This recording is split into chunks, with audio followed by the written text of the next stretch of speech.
YouTube पर आप सभी लोगों का स्वागत है। मैंने जैसे पहले बताया था कि आज हम महिलाओं के मेंसेस के बारे में अपना कहना चाहते हैं। आप जानते होंगे, आप लोग भी जानते होंगे, जब महिलाएं जब 12-13 साल की हो जाती हैं, 13 से 14 साल तो उनको जो है मेंसेस आने लगता है। ये सामान्य सी प्रक्रिया है। मेंसेस जो है मेंसेस किसी को 13 साल पर भी आता है, 14 साल पर आता है, 15 साल पर आता है। क्योंकि जैसे लड़कियों का स्वास्थ्य होता है उसी हिसाब से मेंसेस आते रहते हैं। बहुत से ऐसे भी परिवार की लड़कियां हैं जिनके ऊपर बहुत ज़्यादा प्रेशर होता है और बैलेंस डाइट वगैरह ठीक से नहीं ले पाती हैं, साफ़ सफाई से भी नहीं रह पाती हैं, परिश्रम भी नहीं कर पाती हैं।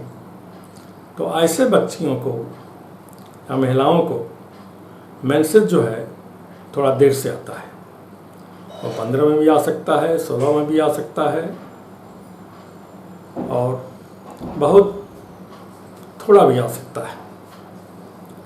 ऐसा भी देखा गया है कि आप ये भी जानते हैं महिलाओं को मेंसेस जो है महीने में 28 दिन पर होता है।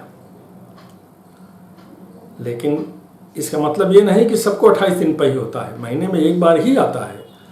लेकिन किसी को 28 दिन पर होता है, किसी को 25, 26 या 27 दिन पर भी होने लगता है, किसी को जो है वो 20 से 25 दिन पर भी होने लगता है। तो ये उनके वंश के परंपरा के क्रम में भी ऐसा होता है। क्योंकि अगर उनके माँ को अगर वो ठीक टाइम पर होता है, 28 दिन पर होता है, तो उनकी बच्चियों को भी 28 दिन पर होगा। लेकिन जिस परिवार में माँ को 25 से 20 दिन तक होता है तो उन बच्चियों को 20 से 25 दिन पर ही होता है। दूसरी चीज़, खान पान की भी, बैलेंस डाइट की भी ज़रूरत पड़ती है।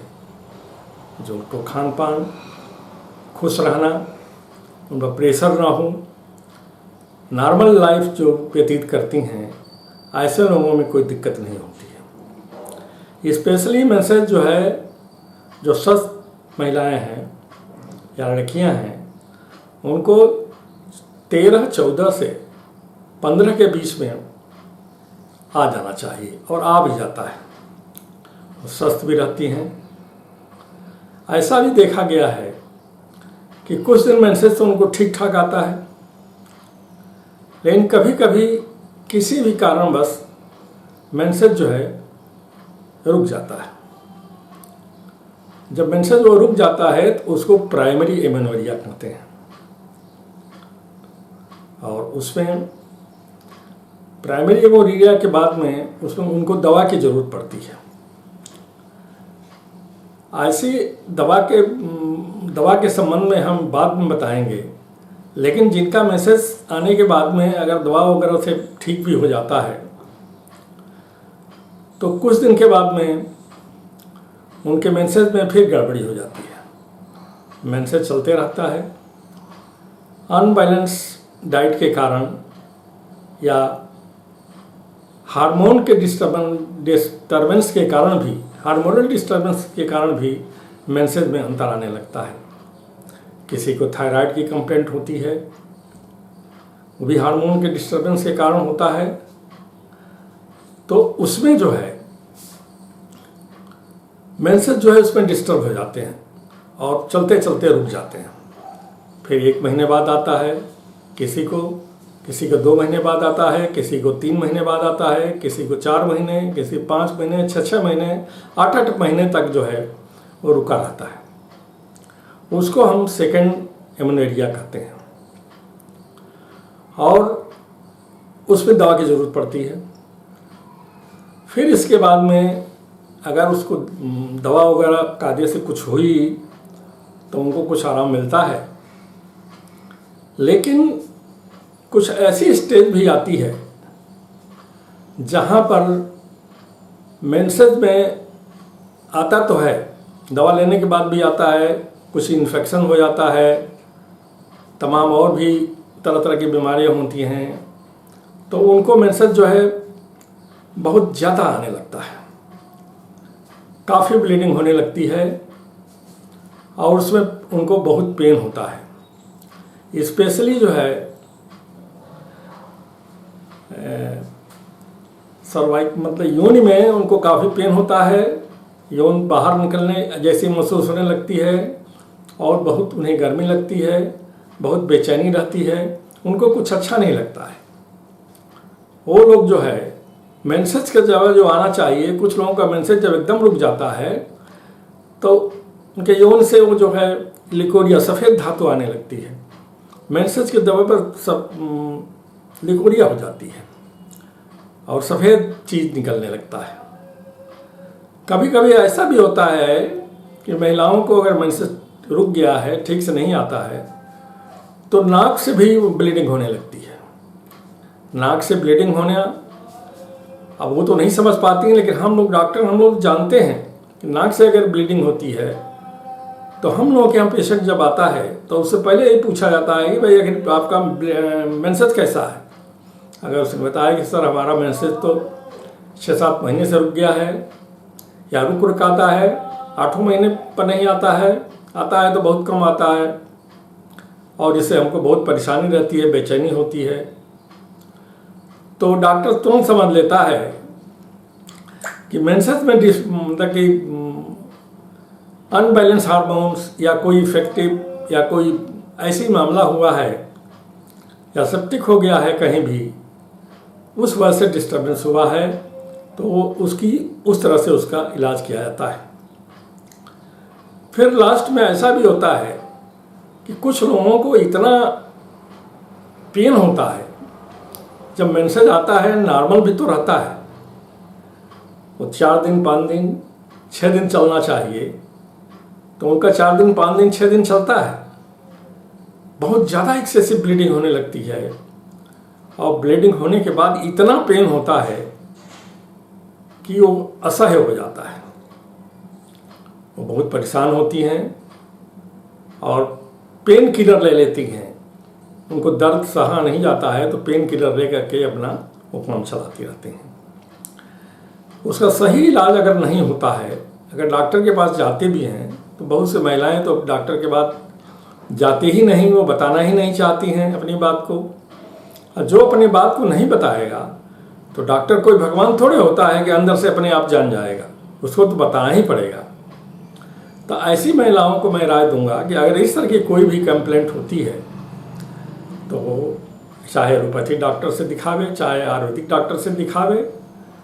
अब चूँकि हम होम्योपैथी के डॉक्टर हैं तो हम तो यही चाहते हैं, हम जानते हैं अगर होम्योपैथी डॉक्टर को आपने दिखाएंगे और अपनी बात पूरी बात बताएंगी, चाहे वो प्राइमरी एमेनोरिया हो, चाहे वो सेकेंडरी एमेनोरिया हो, चाहे डिस्मेनोरिया हो, चाहे वो इर्रेगुलर मेंसेस हो, तो उसके लिए वो सिम्टोमेटिक हमारे यहाँ इलाज है, सिम्टम के आधार पर जो है उसका इलाज किया जाता है।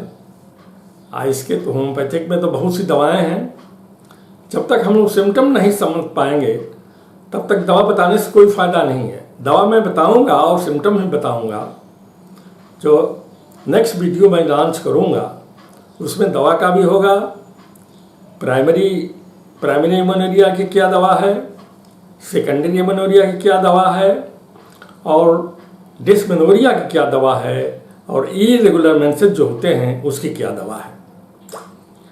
लेकिन मैं ये बता दूं कि जिनके मेंसेस सही नहीं होते हैं उनका स्वास्थ्य जो है सही नहीं रहेगा।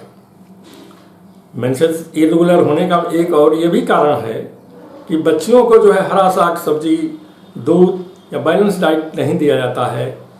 वो बैलेंस डाइट लें, हमारी एडवाइस है कि वो बैलेंस डाइट लें और ऐसे वातावरण में रहें जहाँ वो खुश रहें, हंसते बोलते रहें। ऐसा नहीं किसी परिवार के प्रेशर में, बहुत से लोग अपने परिवार के लड़कियों पर इतना प्रेशर डाल देते हैं कि वो हमेशा दुखी रहती हैं, तो ऐसे लोगों का मेंसेस भी सही नहीं हो सकता है।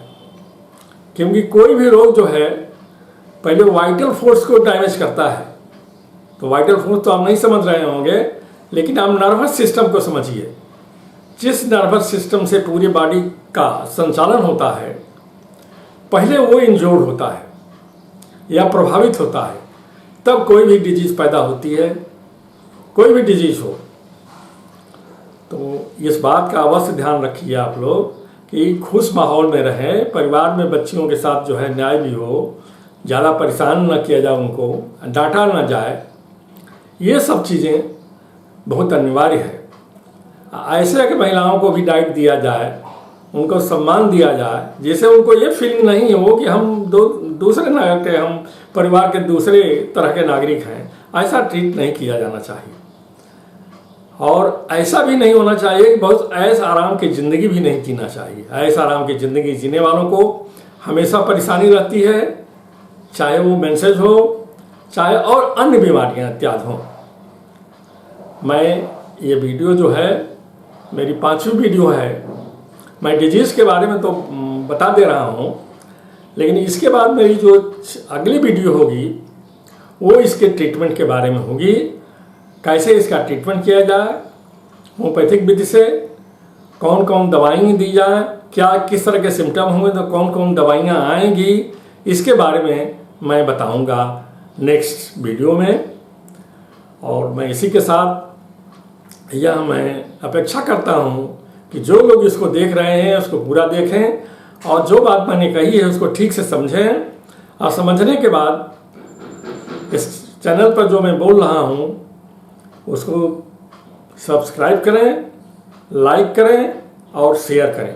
धन्यवाद।